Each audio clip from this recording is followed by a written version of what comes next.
خانقاہ ربانیہ نقشبندیہ روحانی معلج پیر مفتی احسن محمود نقشبندی صاحب۔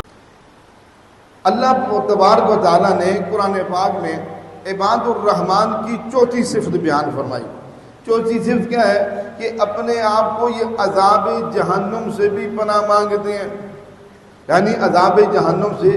اب ایک طرف اللہ کا جو بندہ ہے، رحمان کا بندہ ہے، وہ اپنے اندر تواضع بھی اختیار کیے ہوئے ہے، بحث و مباحثہ سے بھی بچتا ہے، اور تہجد کی نماز کا بھی اہتمام کرتا ہے، دین کے احکامات کی پاسداری کرنے والا یہ شخص، اس کے اندر اللہ کی ذات کا اتنا خوف بھرا ہوا ہے کہ یہ اپنے آپ کو ہر وقت دعا کرتے ہیں، اللہ تو مجھے جہنم سے بھی بچا، جہنم سے بھی بچا۔ یعنی اس کے اندر آخرت کا اتنا خوف ہے۔ دیکھیے، جہنم سے وہی پناہ مانگے گا جس کے سامنے آخرت کا استحضار ہے، اس کو اس بات کا علم ہے کہ کل میں نے مر کر کے رب کے پاس جانا ہے، اور اگر میری بدعمالیاں ہوئی تو اللہ مجھے جہنم میں ڈالیں گے۔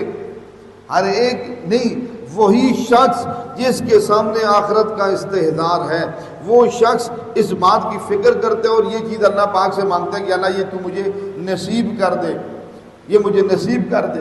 تو اب اللہ کے بندوں کی صفت یہ ہے، وہ اللہ کے بندے جہنم سے پناہ مانگتے ہیں۔ اب دیکھیے سیدنا ابو بکر صدیق رضی اللہ تعالیٰ عنہ، آپ کی شان کیا ہے؟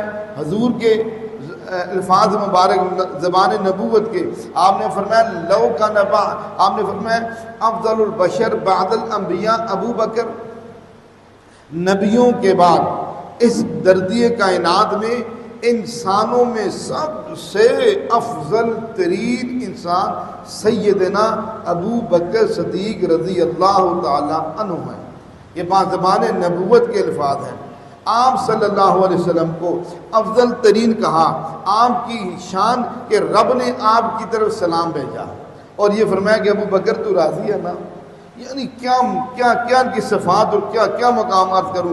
اس کے باوجود آخرت کا خوف اتنا زیادہ ہے، فرماتے ہیں ایک دفعہ کہ کاش ابو بکر تو گھاس کا ایک تنکا ہوتا جو جلا دیا جاتا، اور کل تیرا حساب نہ ہوتا، کل تیرا حساب نہ ہوتا۔